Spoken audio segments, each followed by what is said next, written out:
राम कथा को कहना और राम कथा का निर्वाह करना ये सामान्य व्यक्ति के वश की बात नहीं। मैं तो ये सोचता था कि ये डेट कैसे देंगे, आगे 275 डेटें कैसे मिलेंगी। जहाँ एक हफ्ते में बड़ी बड़ी 400 करोड़ की फिल्में लटक जा रही हैं, हमारे राम मंच पे 300 का वो छूने वाला है। जुलाई 2023 पे मैंने इनको स्क्रिप्ट सुनाई, लेकिन उससे पहले का मेरा 2.5 साल का संघर्ष था इन तक पहुंचना। आज जब 275 शोज हो गए हैं और 500 शोज लाइन में लगे हैं, उनकी डेट्स और उनके ऑडिटोरियम बुक्ड हैं भैया। 27 दिसंबर को भैया का फोन आता है मेरे पास, व्हाट हैव यू डन, क्या कर रहे हो तुमने होर्डिंग लगा दी। मेरे प्रशंसक मेरे को बता रहे हैं कि मैं कोई प्ले कर रहा हूँ, इन्होंने मना कर दिया।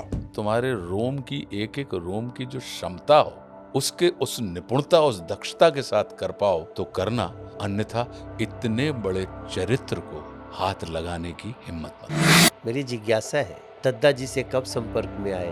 परम पूज्य दद्दा जी एकमात्र संत हैं जिन्होंने 131 बार 1.25 करोड़ पार्थिव शिवलिंग निर्माण महारुद्र यज्ञ की, 6 अरब के ऊपर शिवलिंग बनाए। हमारे राम में जो गीत है कि रामलीला को हम गुनगुनाने चले, वो तो मैं आपके पास आया था। हाँ, मेरा दुर्भाग्य था, मैं नहीं गा पाया।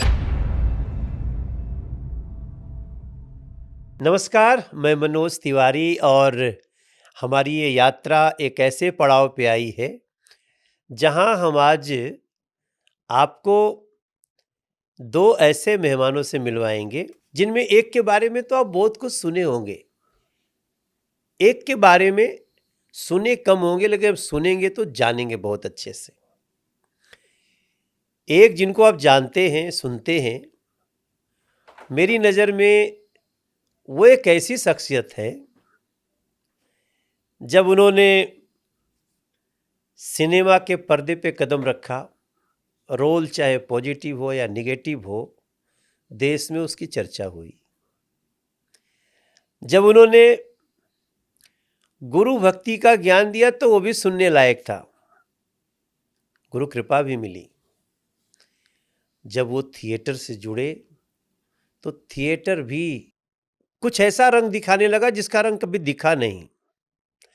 तो इतनी भूमिका में बना रहा हूं, वो है आशुतोष राणा जी, हमारे सामने हैं। बहुत बहुत धन्यवाद प्रिय मनोज भाई।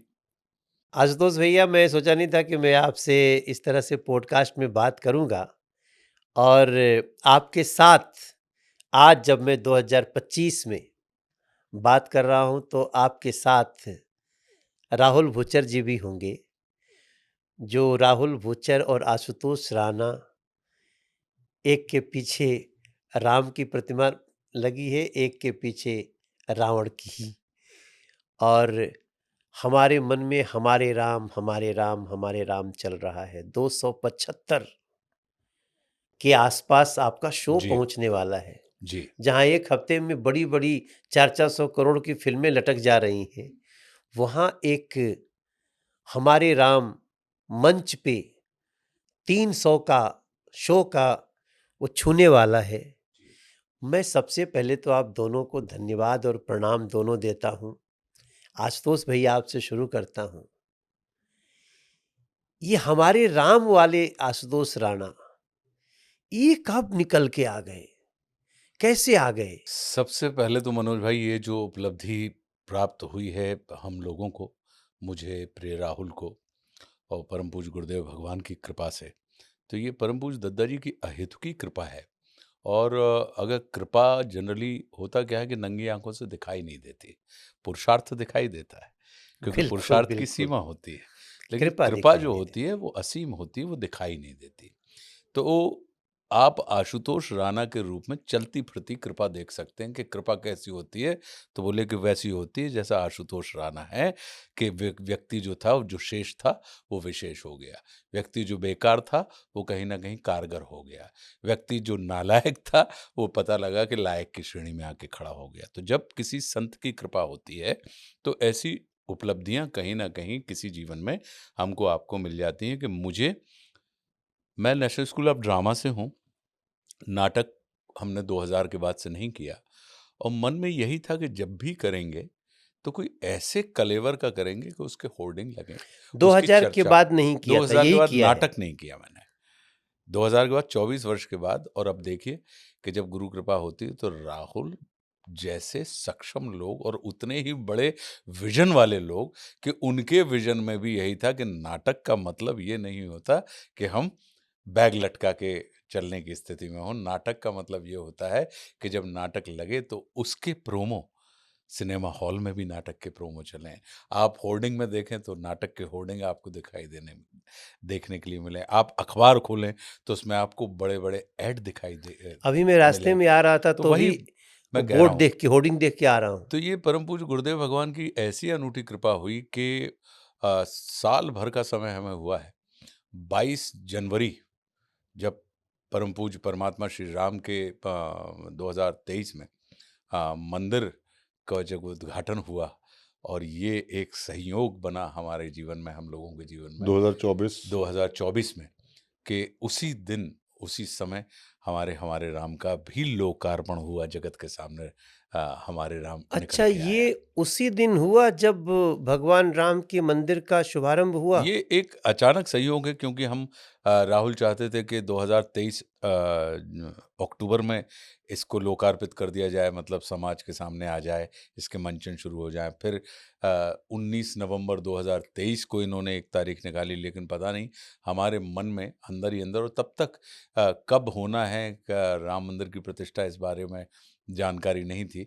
लेकिन अंदर ही अंदर पता नहीं कुछ ये लगता रहा कि हम लगातार शूटिंग कर रहे थे और हम इनको डिमोरलाइज करते रहे।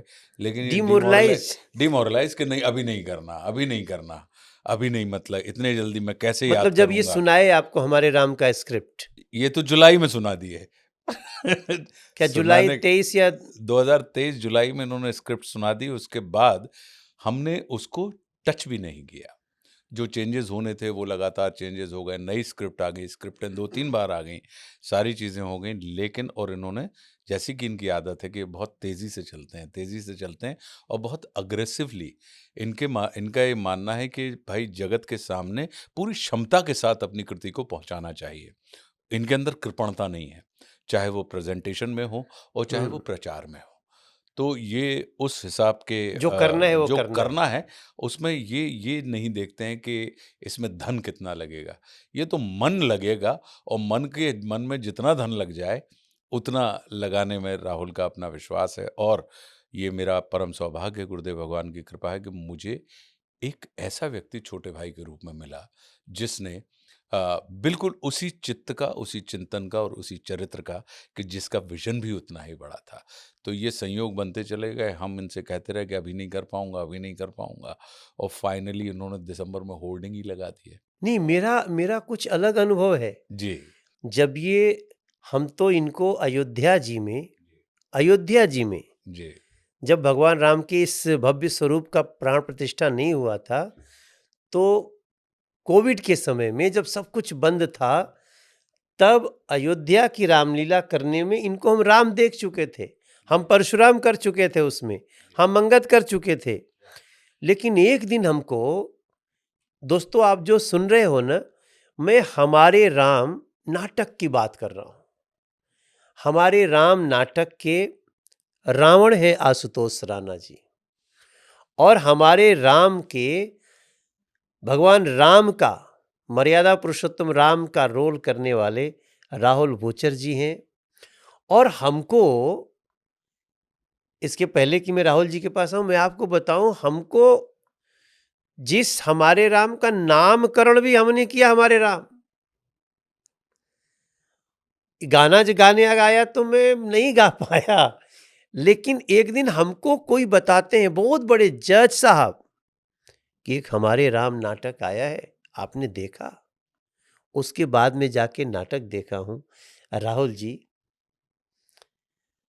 आशुतोष राणा को दुनिया ने बहुत कुछ कराना चाहा, आपने, ये हमारे राम की सोच कहां से आई, कैसे आई? आप तो बहुत सारे थिएटर में कर चुके थे काम, ये कहां से प्रकट हुए राम जी? जय जय सिया राम भैया। सबसे पहले तो आपका अनेक अनेक धन्यवाद कि आपने मुझे यहाँ पर आज आमंत्रित किया। मेरे लिए बहुत अनेक सौभाग्य की बात है कि मैं आपके सामने और आशुतोष भैया के सामने बैठ के, आप लोग इतने दिग्गज तो आप सेलिब्रिटीज। इनको भैया ही बोलते हैं हाँ, और ये आपको छोटा भाई ये बोलते छोटा हैं। भाई बोलते हैं। और समझते हैं, बोलने से ज़्यादा समझते हैं। बोलना तो बोलना होता है, जो फ़ील करना, जो उसको जिस भाव से ये अपने आप को प्रकट करते हैं, अपने इमोशंस को, अपने सेंटिमेंट्स को, वो अद्भुत है। और लोगों ने कराना चाहा इसलिए इन्होंने शायद नहीं किया। मेरा जो था, मेरा एक अनुरोध था प्रभु श्री राम के चरणों में, और वो होता चला गया। होने और करने में फ़र्क है। लोग करवाना चाहते थे इसलिए शायद इन्होंने नहीं करा, या ये अपने मन की है, जो मन करेगा वो करेंगे। लेकिन जो होना है उस होनी को कोई टाल नहीं सकता। तो प्रभु की असीम कृपा थी कि इन्होंने उसको स्वीकारा। जुलाई 2023 में मैंने इनको तुरंत स्क्रिप्ट, स्वीकार कर लिया था? नहीं मैं बता रहा हूँ, वही उसी पे आ रहा था। अच्छा। जुलाई 2023 पे मैंने इनको स्क्रिप्ट सुनाई, लेकिन उससे पहले का मेरा 2.5 साल का संघर्ष था इन तक पहुंचना। अच्छा, आशुतोष राणा तक पहुँचने का मैं संघर्ष। 2021 से भैया ट्राई कर रहा हूँ। तो आप पहले से सोच लिए थे कि आशुतोष राणा जी को मैंने कहा ये प्ले बनेगा तो आशुतोष राणा जी ही रावण करेंगे, इसमें मेरे पास दूसरी चॉइस ही नहीं थी, ना कभी होगी, ना भूतो ना भविष्य थी। मेरे मन के अंदर था ये स्क्रिप्ट को हम शेल्फ कर देंगे अगर इन्होंने मना कर दिया या इन्होंने नहीं किया, और दुनिया के सामने इतनी प्यारी प्रस्तुति आने से वंचित रह जाएगी। वही मैंने इनको फोन पे, इनके मैनेजर को बोला कि इतनी अच्छी प्रस्तुति मेरे को एक बार सुन लो बस, मैं तो क्या करने वाला। समय नहीं दिए जल्दी? नहीं, 2 साल लगे मेरे को इन तक पहुंचते हुए, क्योंकि ये अच्छा, पहले बस 2 साल में ही दे नहीं दिए। आशुतोष 2 भैया की एक बहुत अच्छी बात है भैया कि ये जिससे जुड़ते हैं पहले उसकी टेस्टिंग करते हैं। जैसे जो भगवान होते हैं वो अपने बच्चों की टेस्टिंग करते हैं, तो इन्होंने पहले उनका इम्तिहान लिया कि ये किस लेवल वाह! तक इसमें पेशेंस है। और पेशेंस तो आप मेरी पेशेंस जानते हो, ये अगर टेस्टिंग कर रहे थे तो मैं करा रहा था, और मुझे नहीं पता था मेरी टेस्टिंग हो रही है। वे तो मुझे बहुत बाद में इन्होंने बताया, तो पता चला कि वो 2 साल मेरे टेस्टिंग में थे। इन्होंने मेरे से ज्यादा रिसर्च करके रखी हुई थी। जितना मैं अपने आप को जानता था उससे कहीं ज्यादा, कहीं डेप्थ तक ये मेरे को जानते थे जब मैं इनको पहली बार मिला। और तो जब 2 साल आप लगे रहे? मैं लगा रहा, हर हर तीसरे दिन मैं इनके मैनेजर को, सुषमा जी को फोन करता था, हर तीसरे या चौथे दिन, मतलब हफ्ते में एक बार एवरेज मान लो। भैया ये सब बातें क्यों इतना टाइम लग जाता है आपको नहीं, डिसाइड? हमारे पास क्या है मनोज भाई, एंट्री गेट है, एग्जिट गेट नहीं है। तो हमारा ये अच्छा, मानना वाह! है कि जो कुछ भी है, पहले एक बार अगर आप आए हमारे भाव क्षेत्र में, हुँ। तो अब आप जा नहीं पाएंगे। आपको ओह, अधिकार हो, नहीं है हो। कि आप उठाया बस्ता और आप चले गए। इसलिए हमारे जीवन में सिर्फ संबंध बने हैं, बिगड़ने में हमारी रुचि है नहीं। तो जो चीज़ अगर पाई प्रीत मिल रही है, तो पहले मिलाने के लिए होता क्या है कि हम लोग क्या करते हैं कि हम रिश्ता बनाने के पहले हमें पूरी आंखें खुली रखनी चाहिए, और रिश्ता बनाने के बाद आधी आंखें बंद कर लेनी चाहिए, अगर रिश्ता सफल रखना है। हम करते क्या है, हम उल्टा करते हैं। हम रिश्ता बनाने के पहले तो आधी आंखें खुली रखते हैं, और रिश्ता बनने के बाद पूरी आंखें खोल लेते हैं। तो इसलिए रिश्ते बन तो जाते हैं लेकिन बने नहीं रह पाते। मेरा अपना इस चीज़ में विश्वास है कि बनाना है ना, तो पहले पूरा 360 डिग्री का क्या आप जीवन पहले का थॉट दिया आपने। आप पूरा देख लीजिए, और बनने के बाद फिर आधी आँख बंद कर लीजिए, क्योंकि बहुत सी चीज़ें होती हैं, हम और आप सब कोई पूर्ण नहीं है। हम पूर्ण होने की दिशा में एक-दूसरे के संपर्क में आते हैं। तो बहुत सी चीज़ें होती हैं जो नज़रअंदाज की जानी चाहिए।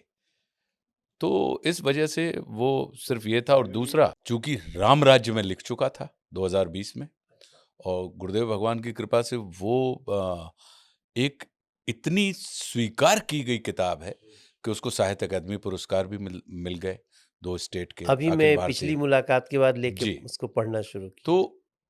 तो हमारे जैसे राम थे, या हम जैसे परमात्मा श्री राम को देखते हैं, या हमको लगता है कि हम जैसे ऐसे लाखों लाख लोग होंगे जो कहीं न कहीं, क्योंकि हमारा अपना ये मानना है कि राम के संपर्क में आप किसी भी भाव से आइए, राम का संपर्क आपके शंकित चित्त को निशंक करेगा।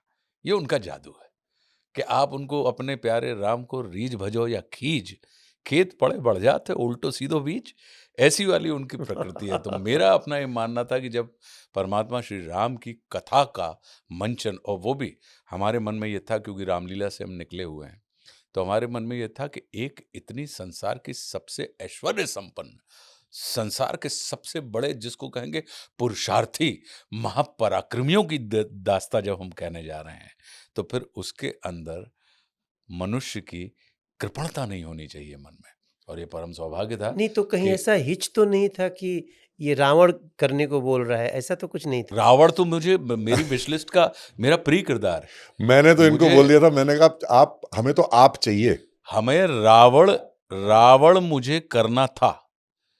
ये मुझे करना था अपनी रामलीला से, जब गाडरवारा में रामलीला होती थी, उस समय हम लोग छोटे थे।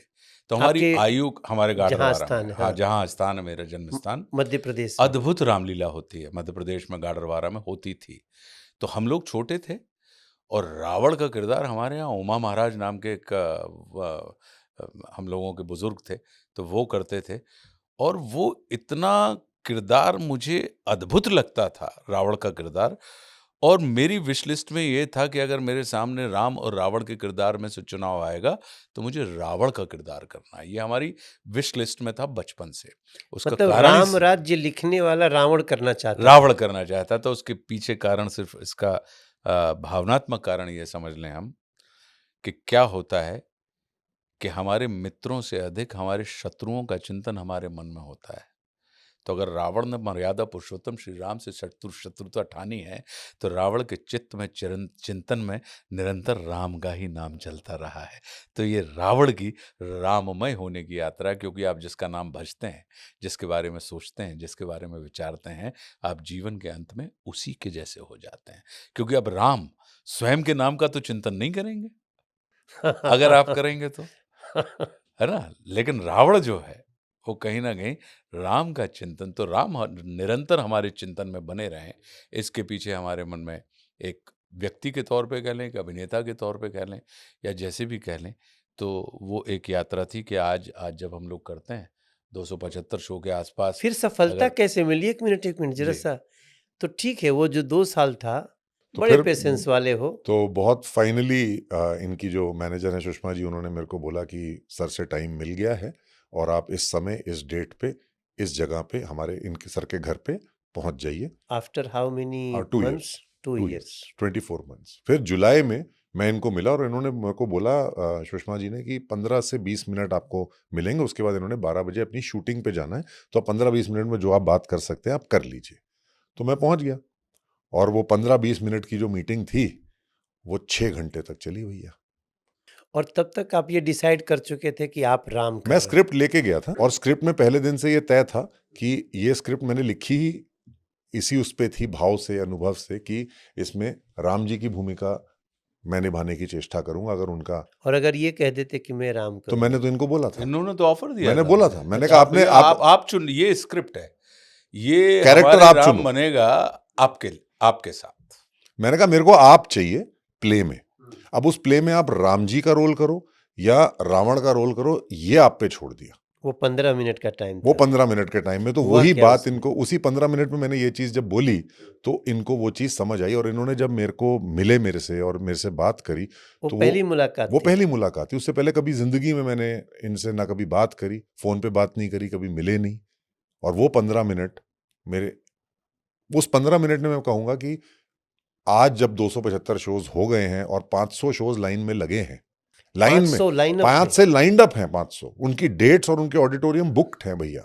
तो आज मैं ये कहूंगा कि पूरे विश्व को उस 15 मिनट में एक बहुत ही अच्छा सौगात, बहुत ही अच्छी सौगात मिली। अगर वो 15 मिनट मेरे को ना मिलते तो शायद आज विश्व को हमारे राम जैसी सौगात ना मिलती। और जब मैं पहले इनके पास गया था, प्ले का नाम मेरे राम था, जब हम, और फिर आपने उसका नामकरण किया और हाँ, आपने मैंने हमारे कर आपने दिया। हमारे करा कि नहीं राहुल, अच्छा। हमारे राम होना चाहिए। मेरे में व्यक्तिगत होता है। हाँ। हाँ, मैंने यही सोचा था। तो जी। फिर इन्होंने स्क्रिप्ट सुनी और बोला आप पढ़ना शुरू करो। तो मैंने स्क्रिप्ट पूरी, मेरे को तो ऑलमोस्ट कंठस्थ थी, और मैंने उसको पढ़ा और भैया ने उसको सुना, बहुत अच्छी तरह से सुना, और चर्चा हुई, रामायण पे चर्चा हुई, पात्रों पे चर्चा हुई, राम जी के संस्कारों पे, आदर्शों पे, विचारों पे चर्चा हुई, रावण क्यों करना है उस पे चर्चा हुई। और तमाम चर्चाओं के बाद इन्होंने मेरे को ये बोला कि टिक मार्क कर दिया। और उस मीटिंग के 6 घंटे के दौरान, जो 15 मिनट की मीटिंग थी, मैं शायद 6 इनको, घंटे चली। शायद मैं इनको पसंद आया होऊंगा, जो 6 घंटे वो मीटिंग चली, 5.5-6 घंटे लगभग, और फिर 3-4-5 कप चाय भी आई, बीच में सब कुछ हुआ। लास्ट में इन्होंने जब मेरे को ये बताया और मैंने अपने आप का जब इंट्रोडक्शन बाद में दिया कि मैं क्या क्या कर चुका हूँ, मेरी हिस्ट्री क्या है थिएटर की लाइन में, इनको सब पता था। इनको मेरा जो प्ले महाभारत है उसके बारे में पता था, इनको हर चीज़ पता थी। तो इन्होंने मेरे ऊपर ज़्यादा आई थिंक रिसर्च या होमवर्क किया था वनस्पत इसके कि मैं करता। मैंने तो किया जितना कर सकता था, जो मेरे को दिखा। इनके लिए तो होमवर्क करना मेरा तो ईजी है ना, क्योंकि सेलिब्रिटी हैं। मेरे पे होमवर्क करना थोड़ा सा टफ था, मुश्किल था। फिर इन्होंने बोला मैं करूँगा, लेकिन कब करूँगा वो मैं तुम्हें बताऊँगा। है? हाँ, तो मैं अच्छा, फिर कब डेट नहीं डिसाइड हुआ? ना डेट तो भैया, डेट तो डिसाइड होने का मतलब ही नहीं था उस टाइम पहली मीटिंग में।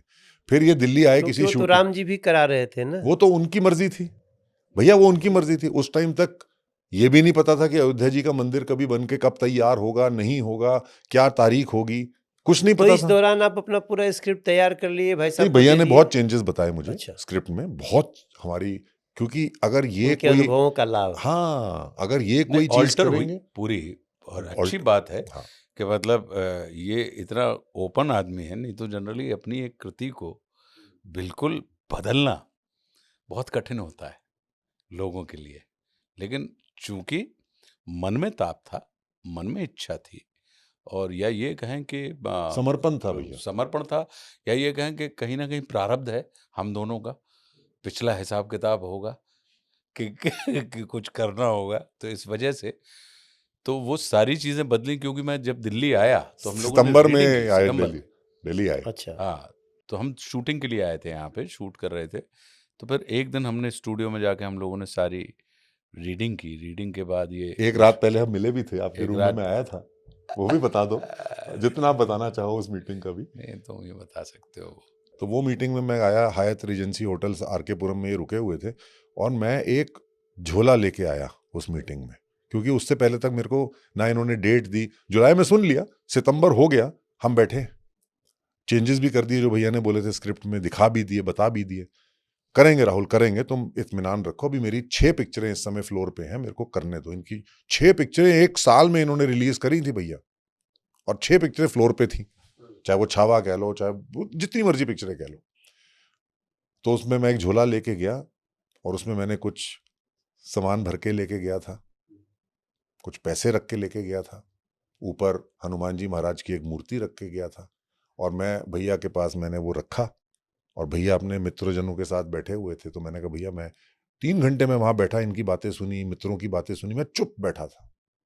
और उसके बाद जब इन्होंने बोला ठीक है राहुल फिर मिलते हैं, मैंने कहा हमारी तो बात ही नहीं हुई, हमारे राम की तो कोई बात ही नहीं हुई।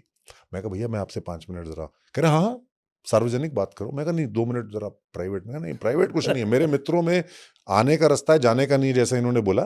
तो वो सब एक है हम लोग, जो मैं सोचूं। मैंने उस समय इनको आप अंदर कर चुके थे? मैं अंदर नहीं, ऑलमोस्ट था, एक कदम रख लिया था मैंने, दरवाजे बंद होने वाला था, कदम रख लिया था जुलाई में। स्ट्रगल था? स्ट्रगल तब तक था जब तक इन्होंने हाँ नहीं करी, और पहला डायलॉग स्टेज पे खड़े होके नहीं बोला, तब तक स्ट्रगल था भैया। तो मैंने भैया मैं आपके लिए भेंट लाया हूं। मैंने कहा एक बार पैसे पकड़ लिए एक्टर ने तो फिर तो हो गई बात।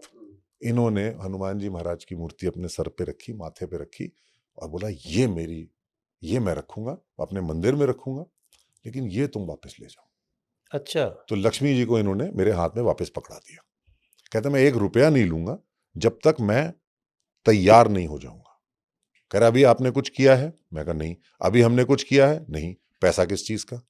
तो ये व्यक्तित्व जिस आदमी का हो, उससे जीतना तो इम्पॉसिबल है। तो मैंने वो झोला सा पकड़ा, और मैं वहां से बड़े भारी मन से, जैसे मैं इनके घर से निकला था वैसे मैं उस होटल रूम से निकला, और मैं चला गया। उसके बाद फिर 20-25 दिन क्या तब भी आपको लगता था कि पता नहीं करेंगे कि नहीं करेंगे? हमारा अपना ये मानना है कि अ, जब तक योजना बनाने का काम उसका है, कार्य रूप में परिणित करने का काम हमारा है।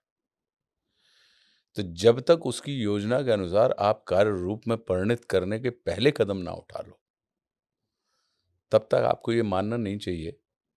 क्योंकि एक भागवत जी में एक बड़ी अच्छी कथा आती है कि एक हिरण जो था, उसको बहुत प्यास लगी थी, और वो प्यास लगी थी, वो सरोवर के पास पहुंचा, उसको सरोवर दिख गया, उसने सरोवर में मुंह डाला, और उसके होंठ सिर्फ पानी से टच हुए थे कि एक बहेलिये का बाण आया और उसको लग गया।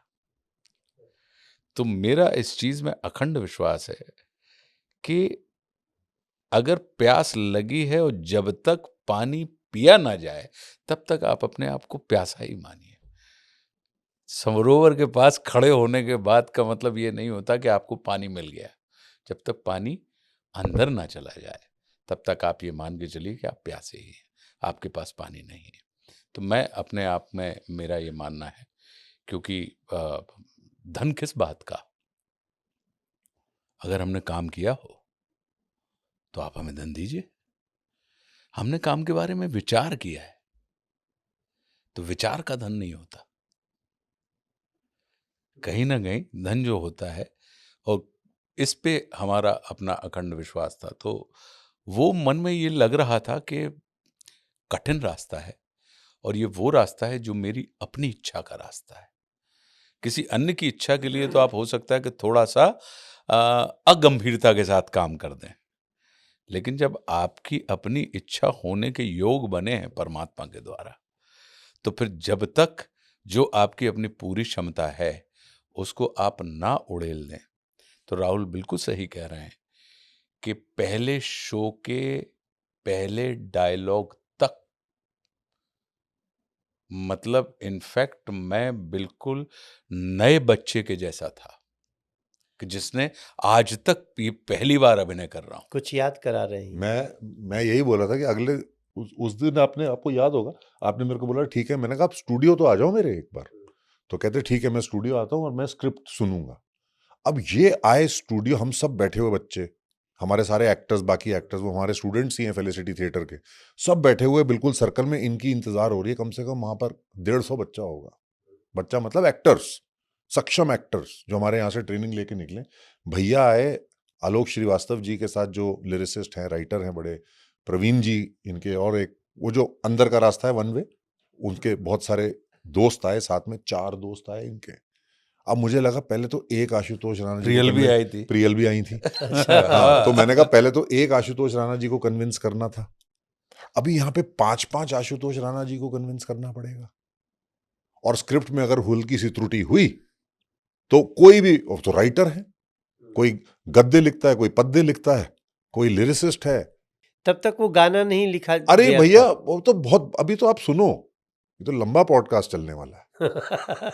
तो बहुत इन्होंने, इंटरेस्टिंग है। इंटरेस्टिंग है, तभी मैं बोल अरे रहा हूँ, भाई, एक नैरेटिव चल रहा है 275 शो और देख 500 चुकी लाइंड अप है दुनिया, और 500 लाइनअप है, उसका मेकिंग कैसे हुआ है आज मतलब हम सुन रहे हैं। अद्भुत, अद्भुत। और भैया ने स्क्रिप्ट सुनी पूरी, और हमारे बच्चे तो मैंने पहले ही तैयार कर रखे थे। जब जब ये 6-6 महीने का गैप होता था, हम अपने एक्टर्स को तैयार करते थे कि तुम रटो, लाइंस लर्न करो, लाइंस लर्न करो, क्योंकि टॉक बैक तो है नहीं, हमें लाइंस लर्न करनी है, कंठस्थ चाहिए लाइंस। तो भैया अपनी लाइंस बोलते थे रावण की, और बाकी सब लोग जो है, सबको कंठस्थ था, सब अपना अपना बोल रहे थे। अच्छा, अभी भी जो होता है सबको कंठस्थ है। हाँ, कंठस्थ लाइव है बिल्कुल, ये। कोई कोई प्रॉम्प्टिंग नहीं, ना ना prompting ना नहीं। ना ना प्रॉम्प्टिंग है, ना आपका लिप सिंक है, कुछ नहीं, जो है लाइव है। तो उस दिन कैसे क्या हुआ जब तो ये उस आए दिन सुनने? इन्होंने पूरी स्क्रिप्ट सुनी, और स्क्रिप्ट के बाद जब मेरे पास आए मेरे ऑफिस में, तो बोला कि राहुल इसमें तो अभी तो ये बिल्कुल कच्ची है स्क्रिप्ट। मैं कहा हाँ भैया इसको पक्की करेंगे 1 सेकंड में। तो बोला यार बड़ा मुश्किल है, तुमने तो पूरी लिखी हुई है। राष्ट्र कवि हैं नरेश कात्यायन जी, जिन्होंने इसको पोएम के रूप में इसको रूपांतरित किया। मैंने कहा मैं फिर से उनको बुलाऊंगा, मैं फिर से करूंगा, मैं फिर से अपनी थॉट्स उनको दूंगा, आपकी थॉट्स दूंगा, और हम उसको कविता के रूप में फिर से लिखवाएंगे उनसे। इन्होंने बोला हाँ कर लो, 2 महीने बाद मिलते हैं। मैं कहा 2 महीने नहीं, मैं 10 दिन में कर दूंगा। कह रहा तुम 10 दिन में कर दो, मैं 10 दिन में मिल लूंगा। मैंने 5 दिन में उनको बुलाया लखनऊ से, और यहाँ पे अपना जो होटल है जस्टा रेजिडेंसी, वहां पे उनको तैयार। ठहराया। राइटर जो पोएम जो लिखते हैं, और उनको थॉट दी सारी। गौरव भारद्वाज जो हमारे डायरेक्टर हैं इस प्ले के, वो वहां पे बैठे, और उन्होंने और रात दिन एक कर दिया। हम लोग 24 घंटे बैठे रहे, और हमने 6-7 दिन के अंदर अंदर जो जो इन्होंने चेंजेस बोले थे स्क्रिप्ट में, क्योंकि ये कुछ करेंगे तो मर्यादित्व तरीके से ही करेंगे। कोई ऐसा नहीं है कि भाई कोई किसी में त्रुटि रख दें, कोई कमी पेशी हो, कोई आदमी कुछ बोल पड़े ना। तो आप फिल्में सेलेक्ट करने में भी ऐसे रहते हैं? हाँ, मैं भले ही मैं पूरी स्क्रिप्ट पढ़ता हूँ, अपना सिर्फ अकेला किरदार नहीं पढ़ता, सबका पूरी स्क्रिप्ट पूरी पूरी। स्क्रिप्ट पढ़ता हूँ मैं। और मेरा अपना ये मानना है कि अगर किरदार कोई भी, चाहे भले ही वो एक सीन के लिए हो, आवश्यक होगा तभी तो वो है ना, अनावश्यक तो नहीं होगा, यस यस यस कितनी बड़ी बात है। है ना? उसका होना फिल्म के होने से संबंधित होगा। तो इस वजह से एक-एक पूरा सीन हम पढ़ते हैं और छावा भी पड़ी थी पूरी। छावा भी पूरी, जितनी भी फिल्में हमने की हैं, हम्म। मतलब हाल वॉर के हो, फिल्मों की बहुत सक्सेसफुल हाँ फिल्म में हाँ, छावा जितनी आती भी है। फिल्में की हैं हमने, पहले एक बार हम सुनते हैं जिसने लिखी है उससे, तो सुनने में क्या होता है कि उसका विजन हमको मिलता है कि जब राइटर लिखता है तो वो एक भाव क्षेत्र में लिखता है, तो जिस तरीके से वो सुना रहा होता है उससे पता होता है कि ये इस किरदार के बारे में क्या सोच रहा है, ओके किन ओके, किरदारों जी के जी बारे में, जी। और उसके बाद फिर हम उसको पढ़ते हैं ताकि एक न्यूट्रल तरीके से, क्योंकि अपना बच्चा हर आदमी को अच्छा लगता है, लेकिन दूसरे के बच्चे में वो 50 किस्म के, उसके लिए वो न्यूट्रल है, 50 किस्म के ऐब निकाल सकता है, और वो ऐब उसको जलील करने के लिए नहीं होते हैं, उसको नष्ट करने के लिए नहीं, उसको शिष्ट करने के लिए होते हैं, अगर वो भाव क्षेत्र में बच्चा आ रहा है तो इसलिए जो न्यूट्रल एक दृष्टि होती है, तो मुझे लगता है, और जो जिस धंधे में हम और आप सब हैं, वो सोलो एक्टिविटी नहीं है, वो एक हिसाब का आप ये मान के चलिए कि वो हॉकी खेल रहे हैं आप, कि अगर वो कोई लेफ्ट कॉर्नर में भी खड़ा है और भले ही सेंटर फॉरवर्ड के पास बॉल है, तो उसको लेफ्ट कॉर्नर वाले को जो खेल रहा है उतना ही अटेंटिव रहना पड़ेगा जैसा वो जब बॉल को कैरी करके जी जो जी। सेंटर फॉरवर्ड वाला ले जा रहा है। अच्छा, मेरे मन में इसी सवाल आ रहा है आपसे बात करते हुए, इतना होने के बाद आपको कभी ऐसा नहीं थकावट लगा, यार बस टू मच हो गया, छोड़ते हैं? तो प्रभु की असीम कृपा, मैं पहले ही बोली, इस प्ले पे भैया कोई ना कोई आशीर्वाद है। इस प्ले में एक छतरी की तरह हनुमान जी महाराज और प्रभु श्री राम का आशीर्वाद है। वो हमें, अभी हम कर नहीं रहे, अब ये हो रहा है, अब अपने आप हो रहा है। तो coming back to the point जो मैंने आपको अभी बताया, तो भैया ने वहां से चले गए और हमने स्क्रिप्ट करके, मैं फिर छठे दिन इनके पास बंबई पहुंच गया। फिर तो मेरे को रास्ते समझ आ गए थे ना जी सारे, जी। कैसे पहुंचना है, क्या करना है। अब मेरी एंट्री हो गई थी घर में, तो मैं घर में आ गया। कह रहे तुम तैयार हो गए? मैंने कहा हम तैयार है। कह रहे सुनाओ। मैंने सुनाया। कह रहे अब ठीक है। भैया ने बोला अब अच्छा, तो, और अब एक ठीक है। अब ठीक है, 8वीं बार, 8वें एडिट पे तो इन्होंने बोला अब ठीक है, अब इसमें एक शब्द भी गलत नहीं है। मैंने कहा ठीक है वैसे भैया। भी 8वां बहुत महत्वपूर्ण है, 8वां महत्वपूर्ण है। कृष्ण भी 8वें थे। तो इन्होंने 8वीं बार इन्होंने कहा। तो इसमें उन्होंने चेंज करा, उन्होंने बोला कि अब ठीक है। तो अब मैं थोड़ा सा हौसला आया, लेकिन इन्होंने 8 बार में, 16 बार में या 50 बार भी अगर करते तो भी मेरे मुंह पे कोई शिकंज नहीं आती, क्योंकि मेरे को तो उनके लिए और उनकी भक्ति के लिए और उनकी साधना जो मेरे अंदर है उस पे मेरे को तो करना गाना था। कब गवाए आप? अब वही तो बता रहा हूँ। तो भैया ने बोला अब इसको आप शुरू करो। अब हमने शुरू करने के लिए, ये समय कब था जब ये इन्होंने कहा कि अब ठीक है? ये था भैया सितंबर एंड, क्योंकि सितंबर में आए थे 2023। 23, हाँ। सितंबर एंड 2023, और सितंबर में ही आए थे अपने शूट के लिए। मैं हयात में इनको मिला था और हमारे स्टूडियो में हुआ। उसके 6 दिन में मैं फिर से पहुंच गया, और फिर मैंने इनको बोला जी 2 अक्टूबर को लॉन्च कर देते हैं। इन्होंने कहा 2 अक्टूबर? तुम्हारा दिमाग खराब है, 2 अक्टूबर को कैसे लॉन्च करोगे? मैं कहा भैया अब डेट है मेरे पास ऑडिटोरियम की। ऑडिटोरियम की डेट्स मिलना आसान नहीं है मनोज भैया। ऑडिटोरियम की डेट साल साल पहले हमें लेनी पड़ती है, अच्छा। ऐसे नहीं मिलती हैं। ऑडिटोरियम बहुत बुकड रहते हैं, अच्छे ऑडिटोरियम। दिल्ली में ऑडिटोरियम्स की बहुत कमी है, मैं आपको बताना भी चाहता हूँ। तो हमें वो बुकिंग नहीं मिलती है। तो मैंने इन्हें बोला 2 अक्टूबर की। अच्छा, हाँ ये हम लोगों को हाँ ये इम्प्रेशन नहीं है हाँ, कि नहीं तो इस पे थोड़ा काम करना पड़ेगा, वो हम कभी और बात करेंगे। जी। तो इन्होंने 2 अक्टूबर के लिए मेरे को तो साफ रिफ्यूज कर दिया। तो मैंने फिर कोई और प्ले लगाया, क्योंकि डेट थी। अब उस डेट को वेस्ट करते तो जो भी किराया था ऑडिटोरियम का वो हमारा वेस्ट हो जाता। फिर मैंने भैया से पूछा कि कब करें, नवंबर में करें? कह रहे देखते हैं नवंबर में शायद करते हैं कुछ। तो मैंने कहा जी 19 नवंबर मेरे पास डेट है, उस पर लॉन्च करते हैं इसको। कह रहे यार हाँ ठीक है देखते हैं। तो अक्टूबर आते आते भैया का माइंड पलटा, इन्होंने बोला नवंबर में नहीं करेंगे। मैं कहा भैया नहीं करेंगे? फिर इन्होंने बोला कि 15, मैंने कहा जी 12 दिसंबर को कर देते, मेरे पास डेट है। कह रहे हाँ 12 दिसंबर तो ठीक लग रहा है मुझे, मैं तब तक बिल्कुल कर लूंगा इसको। मैंने कहा ठीक है। मैंने स्क्रिप्ट उठाई नहीं थी तब तक, टच नहीं करी थी, टच केवल नहीं की, सुना था। सिर्फ सुना। अब भैया सबसे बड़ी इंटरेस्टिंग बात, हम लगातार शूट कर रहे थे एक्चुअली, लगातार हमारा छावा का भी चल रहा था, कौशल जीत वर्सेस कौशल का भी चल रहा था, लवयापा का शूट चल रहा था, वॉर का चल रहा था। लगातार मैं शूट कर रहा था। एक क्रैश बूम बैंग नाम की एक फिल्म है जो आने वाली है अभी, उसका शूट चल रहा था। मैं तो ये सोचता था कि ये डेट कैसे देंगे आगे, 275 डेटें कैसे मिलेंगी मुझे, या 300 या 100 या जितनी भी मैं सोचता था कि मैं इस प्ले को आगे ले जाऊंगा, ये कैसे होगा। फिर भैया 12 दिसंबर भी इन्होंने नवंबर में मना कर दिया कि नहीं, 12 दिसंबर को भी नहीं करेंगे, आई एम नॉट रेडी, अभी मैं ऋतिक के साथ शूटिंग कर रहा हूँ, मैं फलां के साथ कर रहा हूँ। मैंने कहा ठीक है जी। उसके बाद तो खरवास आ गया। हाँ, आया। खरवास जानते हैं आप? हाँ, नहीं, भैया जानते हैं। खरमास मतलब ये दिसंबर से लेके अपनी मकर संक्रांति के पहले तक। उससे क्या फर्क पड़ता है? उसमें उसमें कोई कोई शुभ कार्य नहीं करते। है। हाँ, तो हमारे पास डेट भी नहीं थी। फिर हमारे पास डेट थी भैया 21 जनवरी से लेके 30 जनवरी तक 10 डेटें मैंने ली हुई थी ऑडिटोरियम की, उसका एडवांस भी दिया हुआ था। अब मैंने भैया को बोला, मैंने कहा भैया अब जो है, अब वो 10 दिन में हम 10 दिन लगातार शो करेंगे। कह रहे यार हमें प्रिपेयर करना है, तुम कैसी बात कर रहे हो। तो फिर उसके लिए इन्होंने तो टिकट वगैरह भी बेचनी पड़ती वही है। तो, तभी तो प्रमोशन के लिए भी टाइम चाहिए था। अब हम नवंबर में बैठे हैं, तो भैया के मुंह से हल्का सा हाँ कर लेंगे, ये निकला। मैं भाग गया वहां से और मैंने अनाउंस कर दिए शोज दिसंबर में। 25 दिसंबर क्रिसमस वाले दिन मैंने जनवरी के शोज अनाउंस करे, और भैया उस टाइम 22 जनवरी को हमने इसको 2024 में पहला शो लगाने की योजना बनाई कि हम 22 जनवरी को करेंगे। ये नवंबर में ही बना लिया था क्योंकि डेट्स थी हमारे पास, और नवंबर एंड में अनाउंसमेंट होती है गवर्नमेंट की कि मंदिर की जो प्राण प्रतिष्ठा है अयोध्या जी के मंदिर की, वो 22 जनवरी को होगी। तो it is just a matter of chance कि सेम डे पे हमारा प्ले फिर भी हमने लॉन्च हो। 25 को शिफ्ट किया, वो हमने पहला शो हाँ, नहीं 22 को भी किया। 22 22 को हमने किया, जीरो सिर्फ शो अपने 1, zero show 2, zero show 3, zero show. और फिर हमने 25 को 22 जनवरी को किया। हाँ किया। लेकिन फिर वो ये सोच के कि ये देखो आपकी अद्भुत योग बना है, तो अब ये सिर्फ आप ही के लिए है।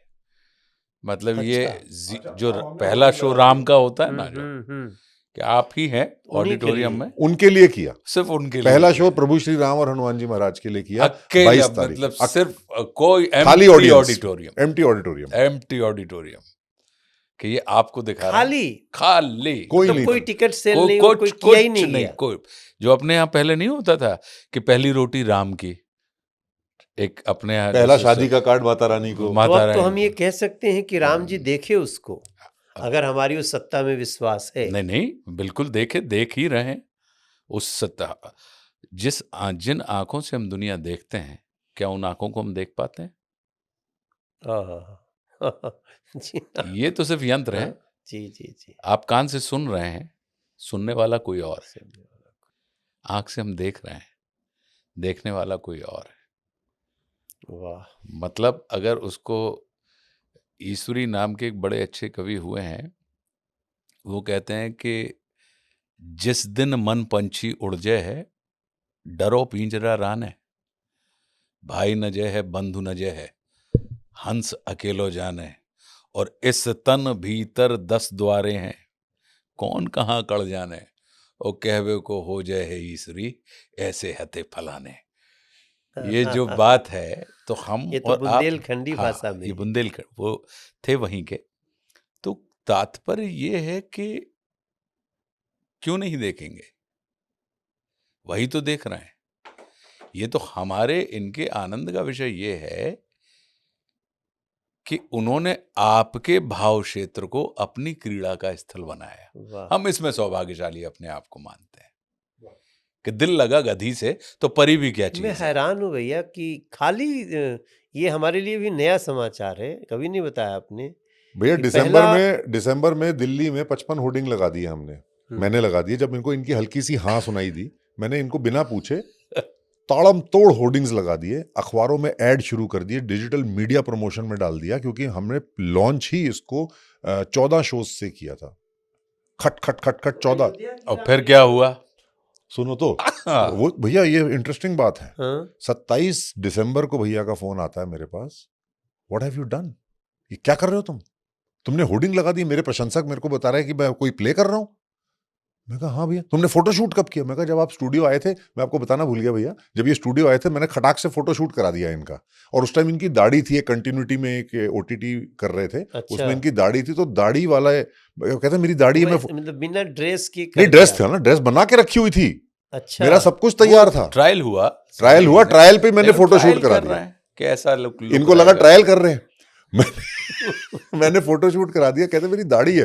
मैं कहा मेरे को तो आप चाहिए। तो आशुतोष राणा का मैंने कहा आप perfectionist। मैंने कहा आप उतारिए वो होर्डिंग। मैंने कहा बिल्कुल नहीं करना है। इन्होंने मना कर दिया। मैंने कहा बिल्कुल नहीं कर सकता। मैंने कहा मैं एक लाइन नहीं पढ़ी है, आप कैसे बिना पूछे एक आपने शब्द कैसे, नहीं याद, एक शब्द याद नहीं। और अब तुमने ये मेरी दाढ़ी वाली होर्डिंग लगा दी। कन्वर्सेशन ये रेणुका जी ने बाहर से सुना, ये रात की बात है, रात को भैया और 12 बजे। राहुल ने एक छोटे भाई की हैसियत से जी भैया उतार दूंगा इन्होंने कहा। अब छाती तो फट गई होगी कि मतलब होर्डिंग लग गए, सारी चीजें हो गई, और ये आदमी कह रहा है। इन्होंने कहा जी भैया उतार दूंगा। नहीं नहीं भैया आप जब कहेंगे तब होगा। रेणुका जी ने बाहर से सुना होगा, आई, बोले राणा जी आपको रावण करना था? मैंने कहा हाँ।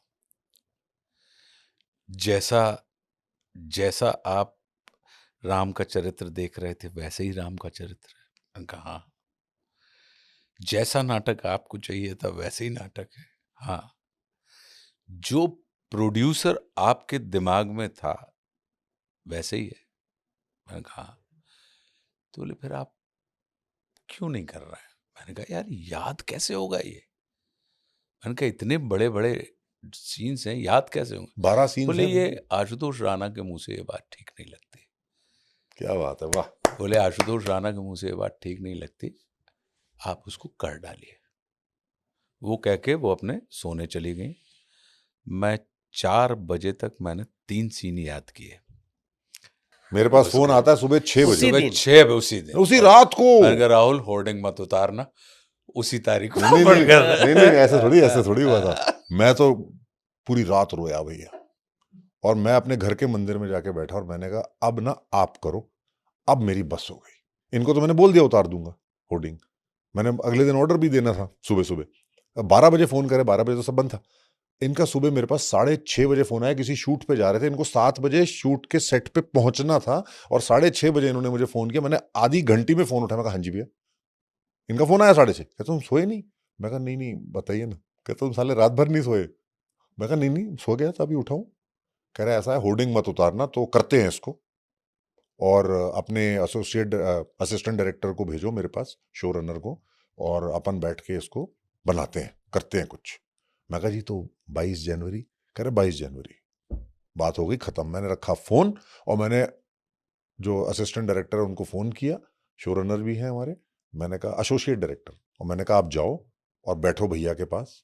और भैया ये आज सुन रहे, मैंने हमेशा इनके पीठ के पीछे ये बात बोली है, इन 3 डेज आशुतोष राणा जी को 12 के 12 या 13 सीन्स हैं इनके टोटल मिला के, सब याद सारे याद हो गए।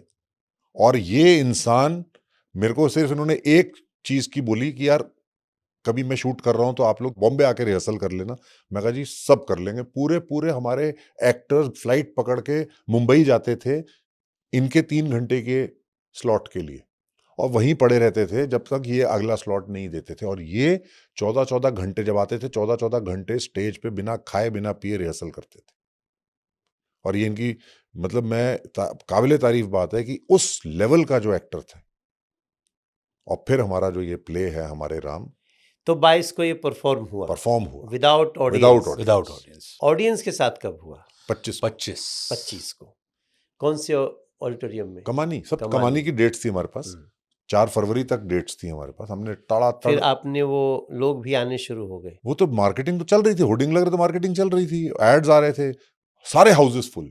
एक अद्भुत कृपा रही है कि अभी तक जितने भी show 270 shows all over India, गुरुदेव भगवान की कृपा से और हनुमान जी महाराज ने, और जबकि टिकटें बहुत महंगी हैं आज के दौर में, जहाँ पे फिल्मों की टिकटें 500 रुपये की हैं, हमारी लोएस्ट टिकट होती है, हमारी टिकटें 10-10, 12-12, 15-15 हज़ार रुपये की टिकट होती हैं। 5-5, 6-6 हज़ार, क्योंकि महँगा शो है। 122 लोगों की हमारी टीम है। 4 ट्रक में हमारा सेट और दुनिया की सारी चीज़ें जाती हैं। हमने अलग-अलग सेंटर्स पे गोदाम लेके रखे हुए हैं, जिनके तो किराए क्योंकि अब कलकत्ते में अगर करना है तो दिल्ली से कलकत्ता तो हम सेट 4 दिन में, मतलब वो 4 दिन तो ट्रैवलिंग में ही चल जाए। आज तो ये कैपेबिलिटी हो गई भैया हमारे राम की कि एक दिन आप कल 12 तारीख को कलकत्ते कर रहे हो, सपोज 13 को आप चेन्नई कर सकते हो, और 14 को दिल्ली कर सकते हो, और 15 को जयपुर राजस्थान में कर सकते हो। 4 अच्छा, दिन अलग-अलग वो सब आप सिस्टम बना मेरे रखे हैं। 6 सेट हैं भैया, सेम बिल्कुल डुप्लीकेसी तो वाले 6 महंगा है। सेट्स। और फिर परमात्मा श्री राम की कथा अगर है, तो जो ऐश्वर्य के दाता हैं, जिनके अंदर साक्षात ऐश्वर्य और शौर्य विराजता है, तो कृपण और दरिद्र कैसे हो सकती है उसकी प्रेजेंटेशन? और फिर उनका शत्रु कौन है? बोले जिसका जिसका महल नहीं, जिसका नगर ही सोने का था। तो फिर ऐसे व्यक्तियों की अगर दास्तान, जो हमारा अपना इतिहास है, अगर आप दिखाएंगे, तो उसको आप कृपणता के साथ नहीं दिखा सकते। वो वो अकेली, मतलब उसकी जो प्रेजेंटेशन भी है, तो चूंकि महंगा होने के बाद भी कृपा ये रही कि हमें आज तक कभी ऐसा नहीं लगा कि यार यहाँ पे खाली गया। मेरा भी अनुभव है भैया। मैंने भी बहुत सारे नाटक देखे हैं।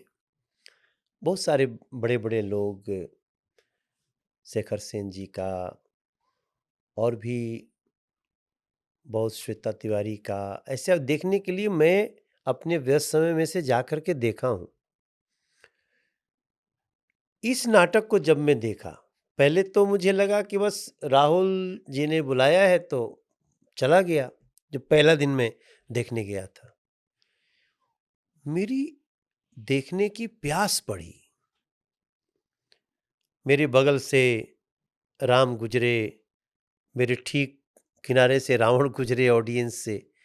वो सब चीज़ें कुछ ऐसी थीं, लाइट का जो समायोजन था, ये हम लोग भी तो इतना काम करने के बाद, बिल्कुल, तो बिल्कुल। मेरा ये विश्वास है, जो मैं जिसके लिए आपसे बात करने के लिए, और मैं लोगों को भी बोलना चाहूँगा कि हमारे राम की एक पहले शो तक आने की ये कहानी है। इसलिए अगर आपको और किसी काम में बहुत बाधा आती है तो घबराना क्या? ना जाने कितने प्रयास के बाद, और आज देखिए 500 शो लाइनअप है। देखिए, मेरा अपना ये मानना है कि राम को प्राप्त करना आसान नहीं है। तो इनको बाधाएं ना माने, इनको हम तपस्या मान लें। हाँ। क्योंकि राम को अगर आपको चरितार्थ करना है, उनकी किसी दास्तान को, उनकी किसी कहानी को जी, अगर तपस्या है, आपको लेके आना है, तो मैं इसको तपस्या। बाधा के तौर पे नहीं। और मैं ये इस चीज़ को अगर ये माने कि क्यों इतना टाइम लिया, क्योंकि हम एक व्यक्ति के रूप में, हमारे लिए रामायण प्रीचिंग नहीं है, प्रैक्टिस है। हमारे लिए धर्म सिर्फ प्रवचन का विषय नहीं है, ये आचरण का विषय है। क्योंकि हमारा पूरा जीवन हमारे गुरुदेव के साथ निकला है। तो हमारा अपना ये मानना था कि अगर उस चीज़ को कर रहे हो, तो तुम्हारे अंदर, तुम्हारे रोम की एक-एक रोम की जो क्षमता हो, उसके उस निपुणता, उस दक्षता के साथ कर पाओ या करवा पाओ, तो करना। अन्यथा इतने बड़े चरित्र को हाथ लगाने की हिम्मत मत करना। उसके पीछे सिर्फ ये इच्छा कहें, भय कहें, सतर्कता कहें, क्योंकि राम हमारे लिए बिल्कुल वैसे ही हैं। हम ये मान के चलते हैं कि जैसे हमारे बुजुर्गों को हमने नहीं देखा, हमारे ग्रेट ग्रैंडफादर फादर को हमने नहीं देखा, तो क्या वो नहीं थे? बिल्कुल थे। तो अगर परमात्मा श्री राम को अगर मान लीजिए आज हम विग्रह देख रहे हैं, वांग्मय स्वरूप अगर हम रामचरितमानस में देखते हैं, वो वांग्मय स्वरूप है उनका। वाल्मीकि रामायण में वो वांग्मय स्वरूप है उनका, कि अक्षर के रूप में वो हमारे सामने अगर आए हैं। तो कहने का अर्थ ये है कि ये जो घटित हुए हैं, हुँ। या जो हम में और आप में बह रहे हैं, अगर आप उनको कर रहे हैं और वो आपको निमित्त बना रहे हैं, तो फिर पूरी दक्षता, भगवान को भगवान बनाने का प्रयास मत करिए। तो ये जो पूरी वो हैं, सूर्य निकलेगा, आपको पसीना आएगा। सूर्य तो वो सूर्य उस वजह निकलेगा। से मेरा अपना ये मानना था कि उसको मैं ये मान के चलता हूँ कि इसको मैं बाधा के तौर पर नहीं लेता, मैं इसको एक वो तपस्या के तपस्या तौर है। पे लेता हूँ कि राहुल की भी ये तपस्या के तौर पे है। ऐसे ही थोड़ी ना उपलब्ध हो जाएंगे। आशुतोष भैया, जब भी आपसे बात होती है या वे कभी आपको चर्चा सुनता हूँ, तो मुझे महसूस होता है कि गुरु कृपा के एक बहुत बड़े उदाहरण आप भी हैं। जी, मैं भी कभी मिला था दद्दा जी से, जी। मगर मैं थोड़ा और जानना चाहता हूँ। मेरी जिज्ञासा है, दद्दा जी से कब संपर्क में आए? मनोज भाई, परम पूज्य दद्दा गृहस्थ संत थे और हरिहरात्मक यज्ञ के वो पुरोधा थे। और परम पूज्य हरिहरात्मक यज्ञ, कोई यज्ञ, विशेष यज्ञ? हरिहरात्मक यज्ञ कैसे होगा कि भाई, ज्ञात और अज्ञात इतिहास में परम पूज्य दद्दा जी एकमात्र संत हैं जिन्होंने 131 बार 1.25 करोड़ पार्थिव शिवलिंग निर्माण महारुद्र यज्ञ किए। अच्छा। 6 अरब के ऊपर शिवलिंग बनाए। अन्यथा न ज्ञात इतिहास में आपको दद्दा के अलावा कोई नाम मिलेगा, न अज्ञात इतिहास में मिलेगा कि 7 दिन में 1.25 करोड़ शिवलिंग का संकल्प होता था। मतलब एक दिन में 18 लाख शिवलिंग बनने चाहिए, तब 7 दिन में आप 1.25 करोड़ का टारगेट आप पूरा कर पाएंगे। तो 1.25 करोड़ का संकल्प तो होता था, लेकिन उनकी अद्भुत अनूठी अहेतुकी कृपा होती थी कि हम सुबह तो शिवलिंग बनाते थे और थे पूज्य दद्दा कृष्ण भक्त, और शाम को हरि की कथा सुनाते थे, भागवत।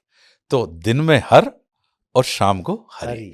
तो ये हरि हरात्मक का जो मेल था, मतलब शैव और वैष्णव अगर आप देखें तो, और फिर हवन होता था नौकुंडी यज्ञशाला में। तो शैव वैष्णव शाक्त एक ही पंडाल के नीचे, वो तीनों जो जो हमारे मत हैं, जो हमारे प्रैक्टिस के अभ्यास के या मत के हिसाब से हमारे चलने की जो मान्यताएं हैं, उस हिसाब से तो पूज्य दद्दा ने उनको एक ही पंडाल के नीचे हम सबको इकट्ठा कर दिया था।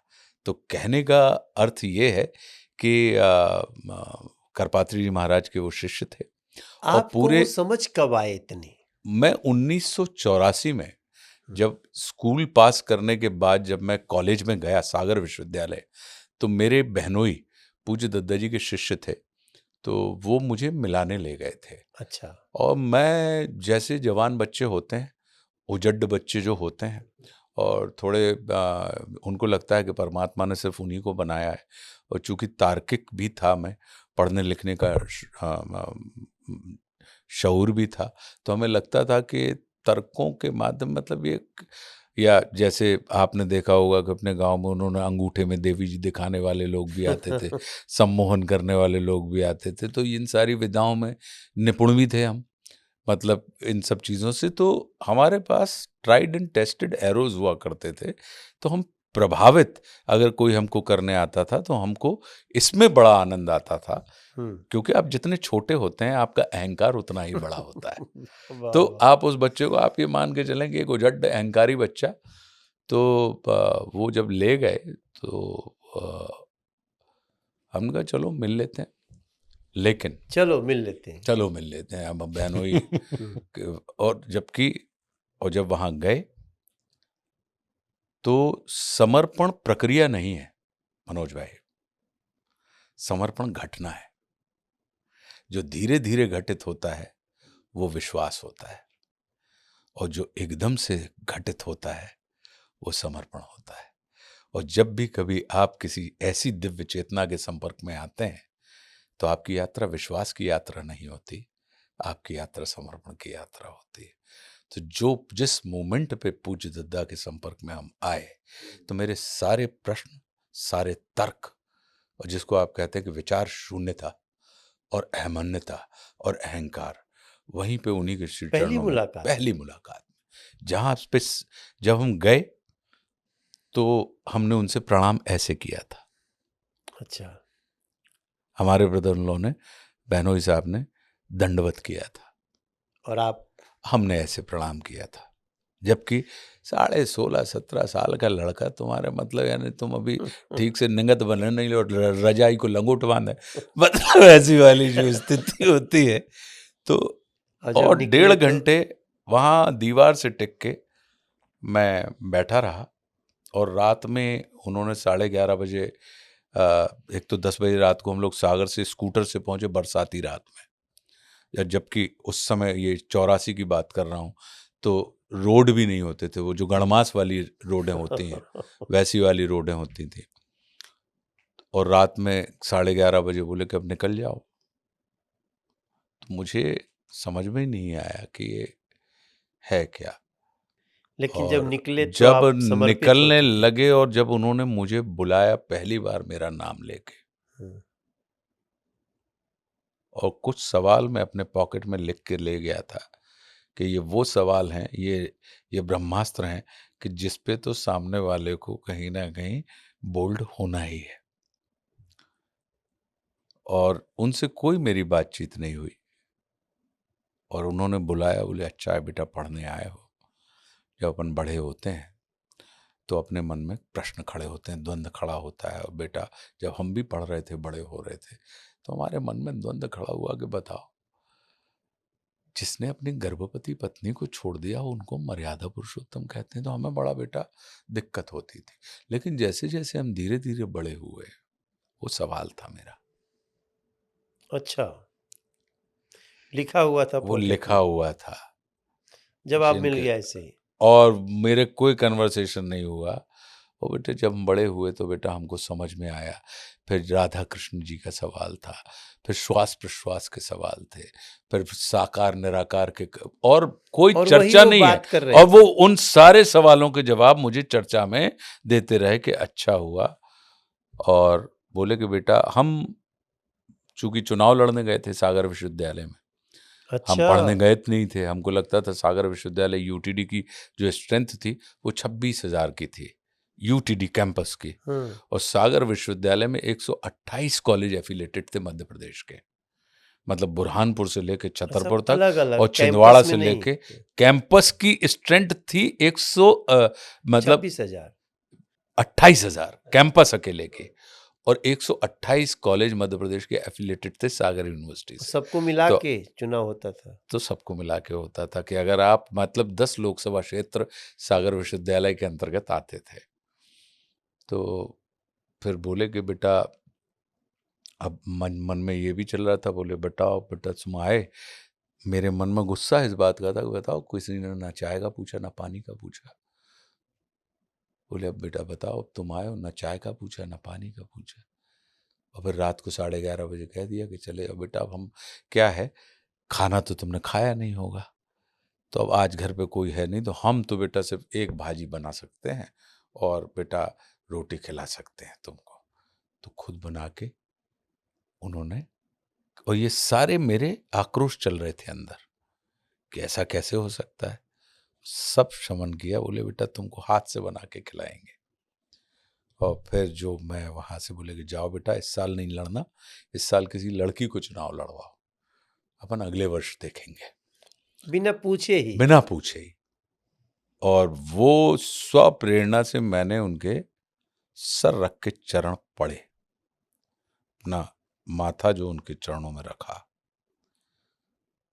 और वो जो घटित हुआ वो ये था कि जिसको आप कहते हैं कि विचार शून्य था, जिसको आप कहते हैं कि तर्कों का समन, जिसको आप कहते हैं विचारों का लुप्त हो जाना, उसमें कि अगर तुम राम ढूंढ रहे हो तो यही है, कृष्ण ढूंढ रहे हो तो यही है, कबीर ढूंढ रहे हो, तुलसीदास की सरलता ढूंढ रहे हो तो यही है। मैं उन सौभाग्यशाली लोगों में से हूं जो सर्व समर्थ गुरु से जिसको मंत्र लेने का सौभाग्य प्राप्त हुआ है। और जीवन के अंतिम क्षणों तक, मतलब 2020, आप लगे 17 मई 2020 को उनका अंतिम, उन्होंने श्वास ली। और मैं जीवन 84 से लेकर 2020 अंतिम क्षणों में मैं उनके चरणों के पास था। ये उन्होंने मेरे ऊपर बड़ी कृपा की। अच्छा उस समय थे जब वो संसार छोड़ रहे थे। जब साथ छोड़ा, क्योंकि ये मैंने उनसे वचन ले लिया था पूज्य दद्दा से, क्योंकि 2016 में हमारे पिताजी का वो शरीर किस स्थान पे छोड़े? कटनी में, कटनी। मध्य प्रदेश में, वहीं पे उनकी समाधि भी बनी हुई है। और अभी हम जो सब गुरु भाइयों ने मिलकर वहाँ पे उनकी एक प्रतिमा की स्थापना भी कर रहे हैं। समाधि तो है ही, गुरु भाइयों मतलब लाखों गुरु बड़ी। भाई हैं हमारे, 20 एक लाख गुरु भाई हैं हम लोग, दीक्षित शिष्य हैं। तो वो अब मैं उसको रिलेट करता हूँ कि जी, जीवन में आप जो करते आए हो, जी, तो म अब इससे मैं अगर जोड़ के देखता हूँ राहुल, तो आपके हमारे राम तक, बीच में जो फ़िल्मों में जो आपके रोल रहे हैं, हाँ। उन सभी पे एक छाया तो कृपा की दिख रही है। सिर्फ़ कृपा ही है। मनोज भाई आप देखिए कितना अद्भुत है, मैं राहुल से कहता था ये बात, कि जब तक पूज्य दद्दा देह में थे, तो 131 यज्ञ किए जिसमें से 130 यज्ञों में मैं शामिल रहा। एक में नहीं शामिल रह पाया क्यों? क्योंकि वो 1980 में हुआ था, जब मैं उनके संपर्क क्षेत्र में ही नहीं था। अच्छा, तो उन्होंने मेरे कर्म को धर्म में लगा के रखा। 130 यज्ञों में 7-7 दिन, 8-8 दिन के यज्ञ होना और 6 अरब के ऊपर शिवलिंग बनवा देना सामान्य बात नहीं है। और जब वो विदेह हुए, तो उन्होंने मेरे कर्म में धर्म को शामिल कर दिया। मैं क्या कर रहा हूँ? हम किसकी कथा सुना अभिनय करते हैं ना हम, अभिनेता है ना हम। तो अभिनय के माध्यम से हम क्या कर रहे हैं? हम राम कथा ही तो सुना रहे हैं। हम परमात्मा श्री राम के जीवन चरित्र को ही तो कहीं न कहीं वापस अपने भाव क्षेत्र के माध्यम से कहीं न कहीं वही तो कर रहे हैं। तो आप देखें ये है गुरु कृपा, कि जब तक थे तो धर्म में कर्म को लगा दिया और जब विदेह हो गए तो उन्होंने मेरे कर्म में ही धर्म को शामिल कर दिया। कि अभिनय अभिनय करने के लिए तो सिनेमा भी है ना, करते ही है ना मैं तो हम और आपसे आप। आज पूछने वाला था, जी, बट कुछ कहते हैं ना कि मेरे मन में एक सवाल था कि आज की जो युवा पीढ़ी है, वो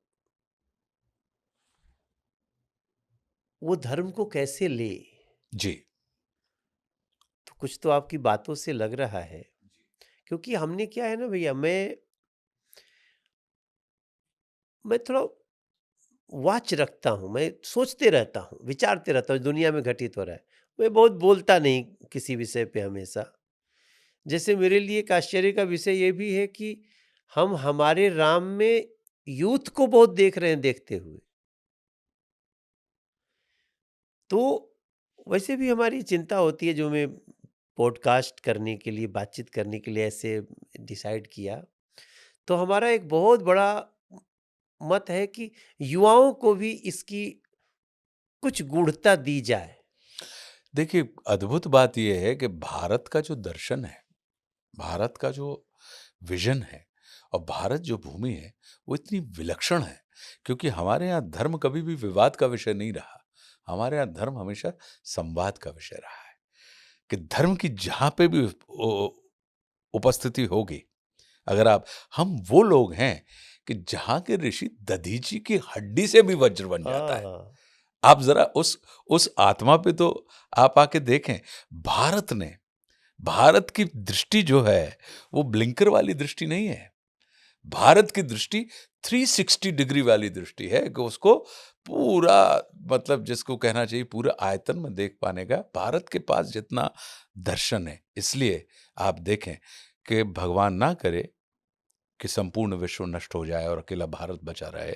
लेकिन अगर ऐसा कभी होता है और अकेला अकेला भारत बचा रहता है, तो आप भारत से संपूर्ण विश्व का सृजन कर सकते हैं क्योंकि भारत विश्व का बीज पुंज है, पॉकेट एडिशन है। कि जैसे किसी समुद्र में समस्त नदियां आकर विलीन हो जाती हैं, जी। ऐसे ही इस भारत भूमि में ये तो भाव की भूमि है। ये जो भूमि है, ये मतलब ये अद्भुत तो हमारे यहाँ जो धर्म है, आप इसलिए देख लीजिए कि हम पेड़ भी पूजते हैं, हम पहाड़ भी पूजते हैं, हम नदियाँ भी पूजते हैं, जो दिखता है उसको भी पूजते हैं, जो नहीं दिखता है उसको भी पूजते हैं। हमारे यहाँ लीला पुरुषोत्तम भगवान श्री कृष्ण ने उस बात की घोषणा की कि वो कहते हैं कि चर अचर जीव जग क्षर अक्षर नश्वर मनुष्य सुर जाति अमर। कि वो वसुधैव कुटुंबकम की जब बात करते हैं, जिस मंत्र को देते हैं कि पूरी वसुधा कुटुंब के जैसी है, तो वसुधा में सिर्फ वो मनुष्यों की बात नहीं कर रहे हैं। चर अचर जीव जग चर शर अक्षर नश्वर मनुष्य सुर जाति अमर, कि इन सब के साथ सह अस्तित्व के भाव से यदि आप इनका पोषण करते रहेंगे तो ये आपका पोषण करते रहेंगे। तो इसलिए अगर आप देखें कि हमारे जो बुजुर्गों ने, ऋषि मुनियों ने, संतों ने, ज्ञानियों ने, पहुंचे हुए लोगों ने हमें प्रकृति के साथ लय के साथ लय मिला के जोड़ने की जो हमारी पूजा पद्धतियों में डाल दिया गया कि सूर्य को जल चढ़ाओ, उनका पीपल को जल चढ़ाओ, या तुलसी को जल चढ़ाओ, या वृक्षारोपण करो, या ये पहाड़ को इस पहाड़ की पूजन करनी है। तो प्रकृति की लय के साथ लय मिलाने की बात उन्होंने कर दी पूजा पद्धतियों के किस माध्यम से। क्यों? ताकि इन बच्चों की लय के साथ लय ना टूटे, क्योंकि अगर लय से लय टूट गई तो प्रलय के भागी हो जाएंगे। तो इस प्रकृति की वो लय बड़ा टूटे ब्रह्मांड है तो और ये प्रलय। छोटा ब्रह्मांड है। तो उस बड़े ब्रह्मांड की इस छोटे ब्रह्मांड के साथ लय से लय मिली रहे तो प्रलय के भागी नहीं बनेंगे। तो इतना विलक्षण दर्शन है हमारा। तभी आप देखें ना, कहाँ हम, मतलब जिसकी जिस दधीची, हम तो उनकी संतान है हम्म, हम्म, कि उनकी हड्डियों से भी वज्र बन जाता है। तो जिसकी हड्डियों में भी वज्र जैसी क्षमता ये हो। जो काव्यात्मकता है जी, आशुतोष राणा के व्यक्तित्व में, जी। तो ये इसका शुरुआत कब हुआ जीवन में? ये 16.5 साल के बाद नहीं, ये या हमारे पहले से? माताजी और पिताजी की देन है। अच्छा। हाँ, उनका उनका ये रहता था हमेशा से, हमारी माताजी और पिताजी का, कि वो बच्चों को तर्क करने की स्वतंत्रता देते थे और साथ में उन्होंने हम लोगों को पढ़ने का चस्का बचपन से ही लगवा दिया था। उनका ये मानना था कि पशु और पशुपति में जो अंतर होता है कि आहार, निद्रा, भय, मैथुन, वो पशुओं में भी होता है और हम लोगों में भी है। लेकिन वो पशु हो गए और मनुष्य पशुपति हो गया। उसका कारण क्या है? बोले साहित्य, संगीत और कला। तो साहित्य, संगीत, कला विहीनो साक्षात पशु पुच्छ विषाणहीनो, तृणम न खादन न पी जीव मानस तद्भाग देयम परमम पशु नाम। बोले क्या है? बोले कि साहित्य, संगीत, कला विहीन जो मनुष्य होता है वो कैसा होता है? बोले वो बिना सींग वाला पशु पशु। होता है। जो, और पशुओं के लिए आनंद का विषय क्या है? बोले कि वो घास नहीं खाता। तो हमको जो मनुष्य बनाया गया, तो ये जो साहित्य, संगीत, कला है, कहीं ना कहीं ये परमात्मा का दिया हुआ वरदान है। और मैं उन भाग्यशाली लोगों में से हूँ कि मुझे ऐसे माता पिता के माध्यम से इस जगत में आने का सौभाग्य प्राप्त हुआ, जिनकी रुचि लेखन में थी, पठन में थी, पाठन में थी, श्रवण में थी, कि वो उस दिशा में प्रेरित करते थे बच्चों को। तो जब हम लोग छोटे थे तो हमें अपनी इच्छा की किताबें लाने परमिशन, मतलब आदेश था कि घर के बाहर जा रहे हो तो अपनी इच्छा की 2 किताबें लाओ और वो खुद पढ़ो और सबको पढ़ के सुनाओ। हर 15 दिन में गोलमेज कॉन्फ्रेंस होती थी। अच्छा, वो घर माता में? पिता भी घर में, हाँ।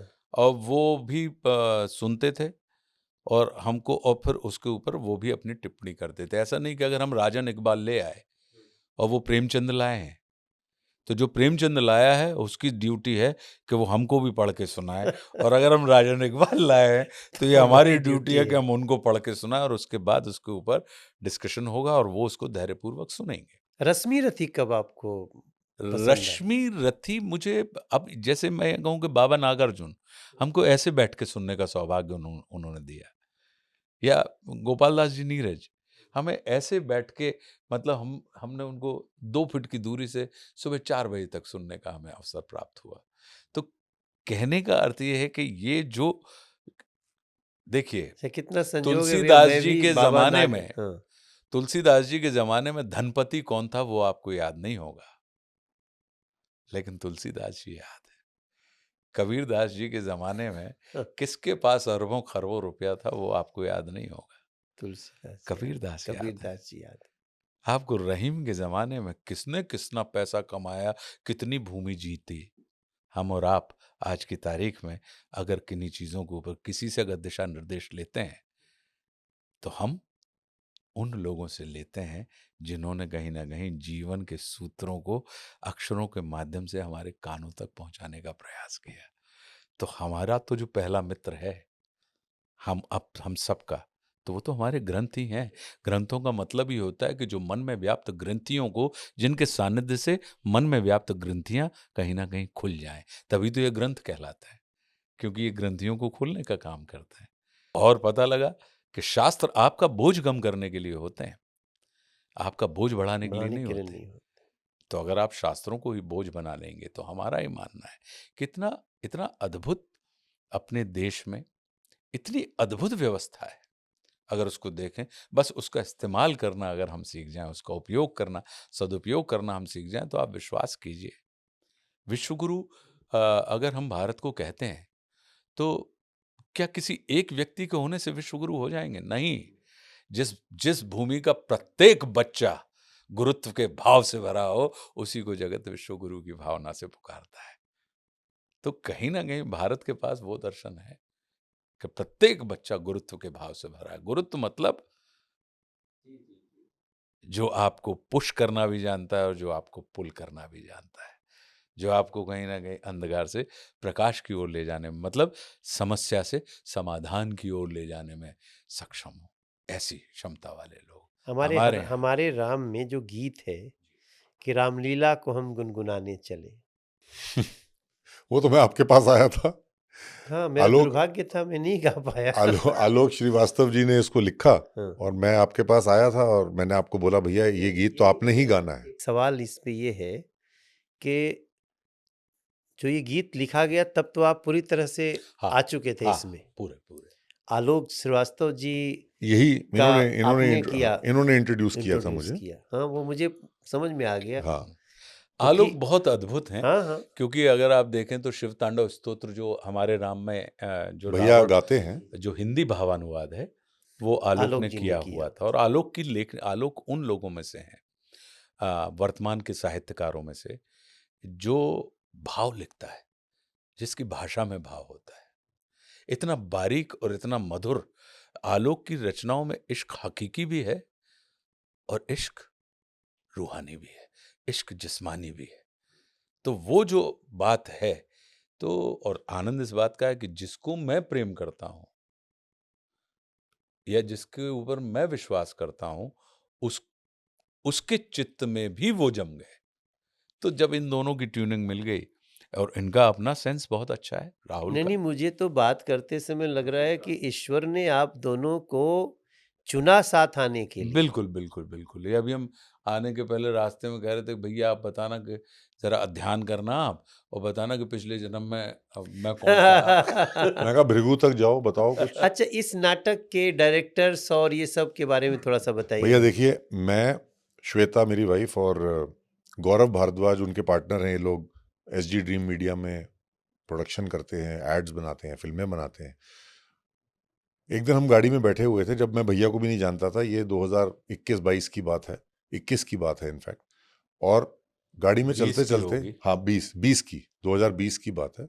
और हम गाड़ी में चलते हुए, मेरे दिमाग में थॉट आया, मैंने कहा गौरव, कुछ प्रभु श्री राम पे बनाने का मन है।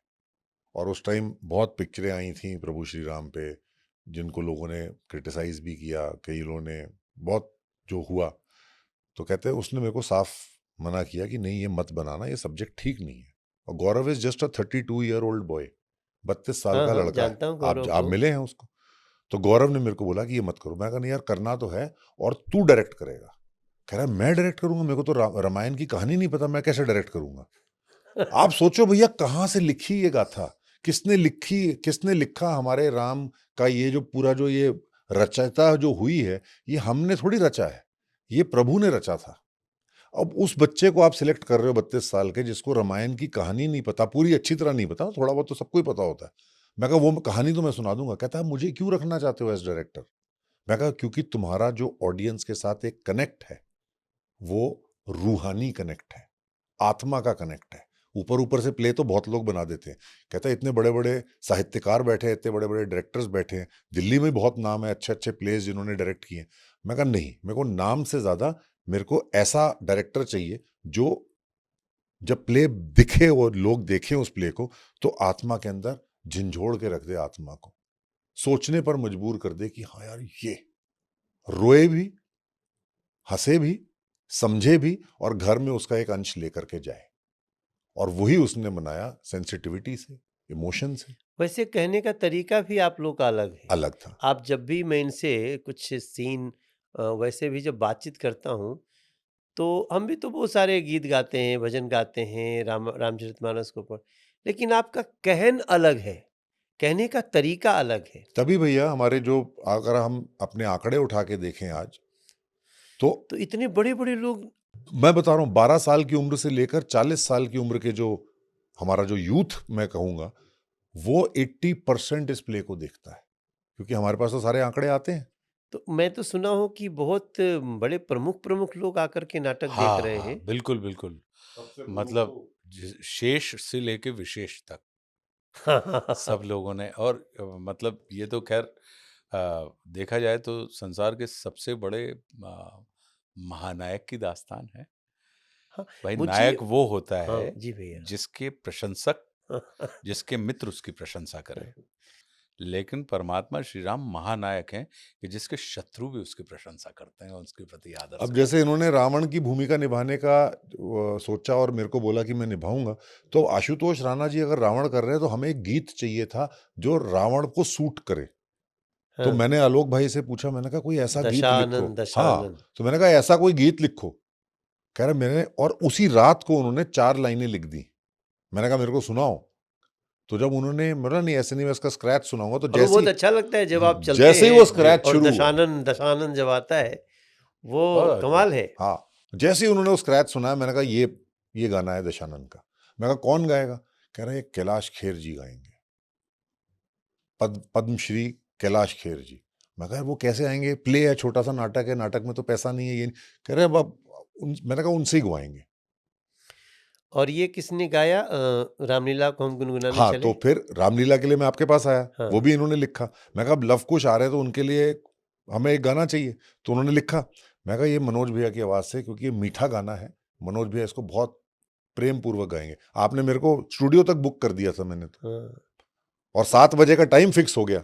हाँ। फिर सोनू निगम से। फिर सोनू निगम के पास गए हम, तो सोनू बहुत निगम, अच्छा गाए हैं। हाँ, सोनू सोनू सोनू जी ने निगम भाई गाया। ने बहुत अच्छा गाया है। फिर मैंने कहा 2 गाने हो गए इतने बड़े बड़े, अब प्रभु श्री राम पे कोई ऐसा तो है नहीं कि कोई राह चलता गा देगा। फिर प्रभु श्री राम का जो मेन, जो हमारा टाइटल ट्रैक था, उसको कौन गाएगा? तो नाम आया शंकर महादेवन जी। तो फिर हम शंकर जी के पीछे गए। प्रभु श्री राम के लिए तो शंकर ही गा सकते हैं। शंकर ही शंकर ही गा गावे। सकते हैं। तो भैया मेटाफोरिकल देखो, राम है तो शंकर गाएंगे, शंकर है रावण तो है तो कैलाश, रावण है तो जो कैलाश गाएगा। उठाने की वाह वाह जिसको वाह! चेष्टा की, है ना। कितनी बड़ी बात है। ये जो उसको जो शिव तांडव को हिंदी में किए, उसकी कुछ पंक्तियाँ सुनाइए ना भैया। देखिए कितना अद्भुत है महादेव का जो चरित्र है, कि महादेव इतने विलक्षण है कि जिसने बनाया उसी के हो गए, और जहां बनाया वहीं के हो गए। राम बनाते हैं तो रामेश्वर हो जाते हैं, नदी के किनारे बना दो तो नदीश्वर हो जाते हैं। तो मतलब जिसने बनाया उसको वो प्रसिद्ध कर देते हैं, और जहां बनाया उस स्थान को वो सिद्ध कर देते हैं। तो इतनी विलक्षणता किसके अंदर होती है? तो बोले जो शेष हैं, अशेष हैं, प्रशेष हैं, विशेष हैं, जो उनको जैसा धार ले वे उसके जैसा भेष है, वे नेत्र सूर्य देवता का चंद्रमा का भाल है, विलय भी वे प्रलय भी वे अकाल महाकाल है, उसी के नाथ हो गए जो उनके साथ हो लिया, और वहीं के हो गए हैं वे जहां सुना शिव शिवम, डमट डमट डमट डमरू कह रहा शिव शिवम, तरल अनल गगन पवन धरा धरा शिव शिवम। मतलब अगर आप देखें वाह देवादिदेव वाह। महादेव का जो चित्त, उनका जो चिंतन है, कि वो तो धन धन भोले नाथ तुम्हारे कौड़ी नहीं खजाने में, और 3 लोग बस्ती में बसा है, स्वयं बसे वीराने में। कि तुम तो ले जाओ जो चाहिए, तुमको जो चाहिए जैसा चाहिए। आप महादेव, जब संसार की कोई विकट से विकट, पता लगा कि अगर समुद्र मंथन कर रहा है और हालाहल निकल रहा है, और पूरा विश्व और पूरी प्रजातियां अगर संकट में है, तो बोले किसको याद करें? तो बोले उसको याद करो जो समस्त संसार के हलाल को अपने कंठ में धारण करने की क्षमता हो। तो पता लगा महादेव। बोले कि गंगा को नीचे लाना है, इसके वेग को कौन संभाल पाएगा? बोले एक काम करो, शिव को याद करो, वही है जो अपने इनको इनको अपने सर के ऊपर वेग संभाल सकते हैं। जिनको असुरों ने भी पूजा और जिनको सुरों ने भी पूजा। तो अगर आप देखें तो इतना असुरों ने भी निरपेक्ष, पूछा, हाँ, सुरों ने भी पूजा। इतना निरपेक्ष देव, इसीलिए तो वाह! वो महादेव है। मतलब आप देखें तो जितने, मतलब संसार में वो जो सब कुछ कर सके और जिसे कुछ ना करने के भाव से भरा हुआ हो, ऐसे तो मतलब महादेव ही हो सकते हैं कि पता लगा कि अगर जगदम्बा रोष में आ गई तो अपनी छाती को उनके पैरों के नीचे रखने में जिनके अहंकार को पल भर ना सोचा। तो ये तो जब बन रहा होगा तो आप भी बहुत उनको आप और आलोक भाई काफ़ी बैठे होंगे। अब बिल्कुल बैठा, और ये मतलब आलोक ही बताएं तो ज़्यादा बेहतर होगा, लेकिन चूंकि जटाटवी गलज्वल प्रवाह पावित स्थले गले वलंब लंबिताम भुजंग तुंग मालिका, मुझे ये जो स्तुति है बहुत प्रिय है।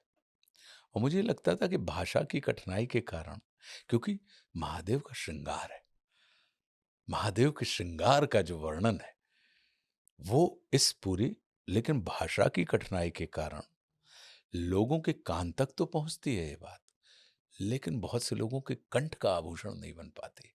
तो ऐसे ही एक दिन बैठे बैठे हमने आलोक से कहा, आलोक की एक कविता काफ़ी पहले हमने गाई थी, हम कहा आलोक हमारा मन है कि इसका हिंदी भावानुवाद करना है।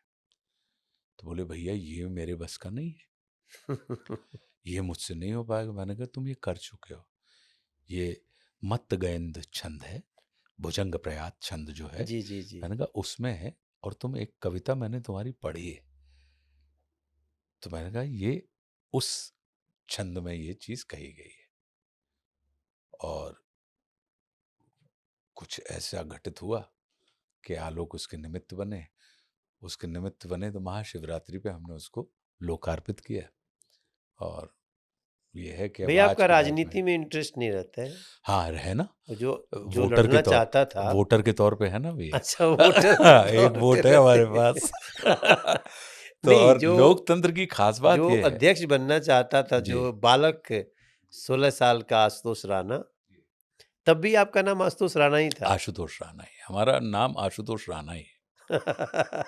मतलब तो कुछ अब बदला नहीं। वो फिर कहीं का अध्यक्ष बनना, फिर कहीं का सांसद बनना, कहीं देखिए भैया हमारा ये मानना है कि हर आदमी अगर संसद में चला गया तो सड़क पे कौन खड़ा रहेगा। है क्या कुछ लोग बात सड़क पे खड़े है। रहने वाले, कुछ एक करोड़ पे, आप 545 एक हैं और 145 करोड़ एक हैं। तो अगर सड़क सजी रहेगी तो संसद जगी रहेगी, और संसद जगी रहेगी तो सड़क जगी रहेगी। तो हर व्यक्ति कहाँ से जाएगा वहां पे। तो हम वोटधारी हैं ना, हम एक एक वोट हम मतलब रखे हुए हैं।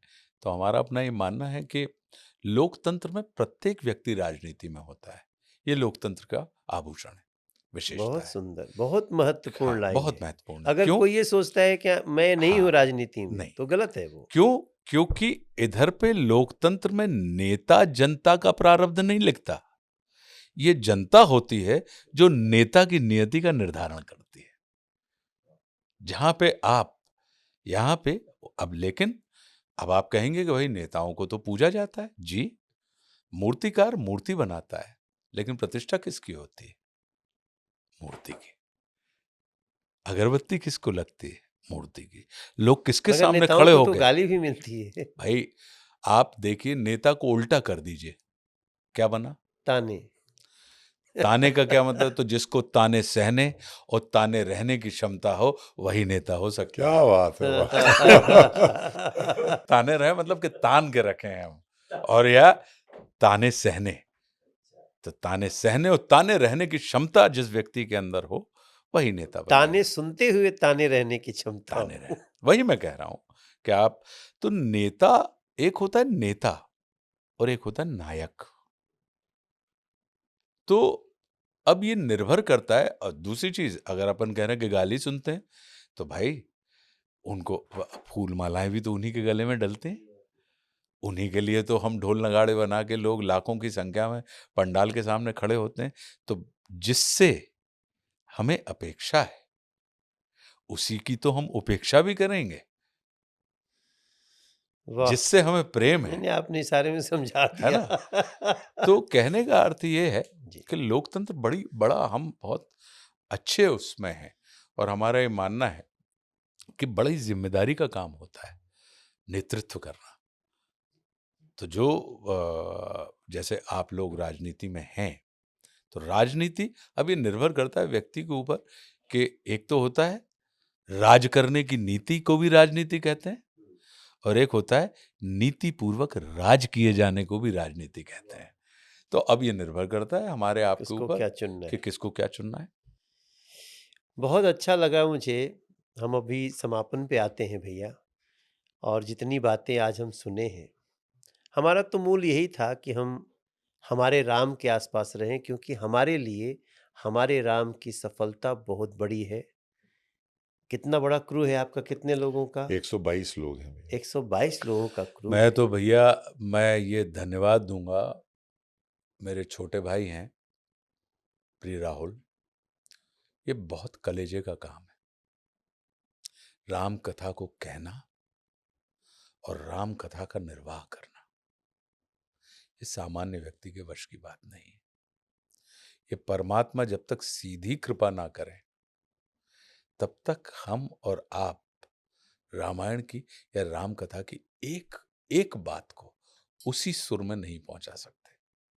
तो मैं ये गुरु कृपा है कि गुरुदेव भगवान की कृपा मुझ जैसे किसी ऐसे ग्रामीण बच्चे के ऊपर हो गई कि जिसको जिसकी इच्छा पूर्ति के लिए कोई सक्षम व्यक्ति मिल गया। नहीं तो पता लगा आपके अंदर इच्छाएं तो हो सकती हैं, लेकिन उन इच्छाओं की जो क्षमता के रूप में हमें हमारे छोटे भाई मिले, तो ये अद्भुत है। और इनके ऊपर मतलब परमात्मा की सीधी कृपा है, और ये मैं मान के चलता हूँ। और ये भी इनकी अच्छी बात है कि हम तो मतलब इसी भाव से चलें कि गुरु को सर पे राखिए और चलिए आज्ञा माही, कह कबीरता दास को तीन लोग बहनाई। तो इनका यही भाव है कहीं ना कहीं कि ये नहीं, हम स्वयं भी भैया, हम तो पहले आप तो इनके इनको। भाई हैं, हाँ, मित्र हैं, जी, जी। छोटे भाई हैं आपने तो, और हमसे पहले आप इनसे रचनात्मक रूप से जुड़े हुए हैं। जी, अयोध्या जी की रामलीला से आप अयोध्या जुड़े की हुए हैं। रामलीला से। और तब ये बहुत बेतरतीब होते थे।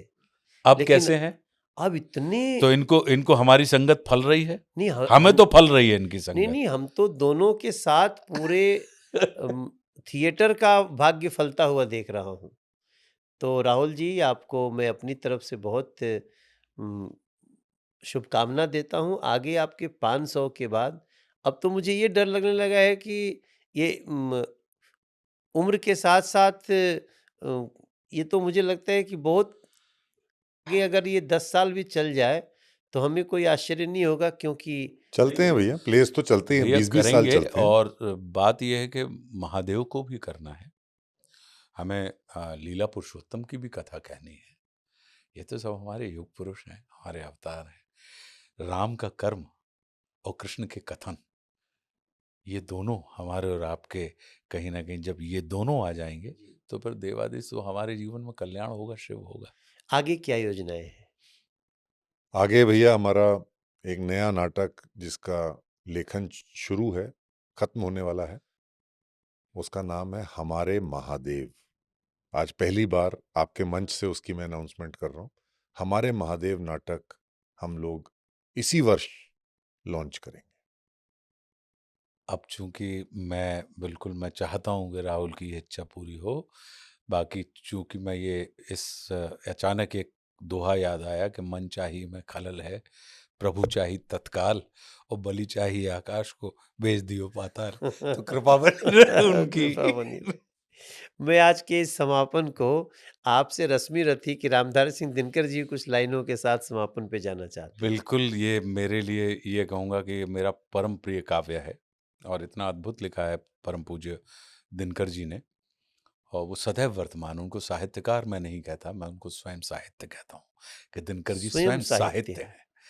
तो जब वो लिखते हैं कि हो गया पूर्ण अज्ञातवास, पांडव लौटे वन से साहस, पावक में कनक सदृश तप कर, वीरत्व लिए कुछ और प्रखर, नस नस में तेज प्रवाह लिए कुछ और नया उत्साह लिए, सच है विपत्ति जब आती है कायर को ही दहलाती है।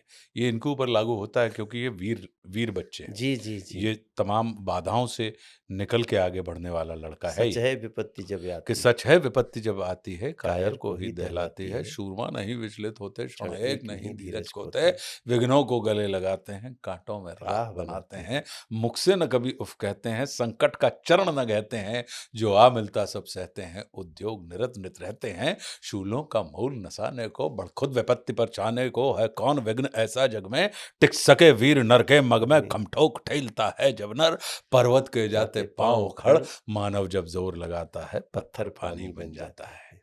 और गुण बड़े एक से एक प्रखर है छिपे मानवों के भीतर। दोस्तों, आपको ये पंक्तियाँ ऊर्जा दें, ये हमारा उद्देश्य है।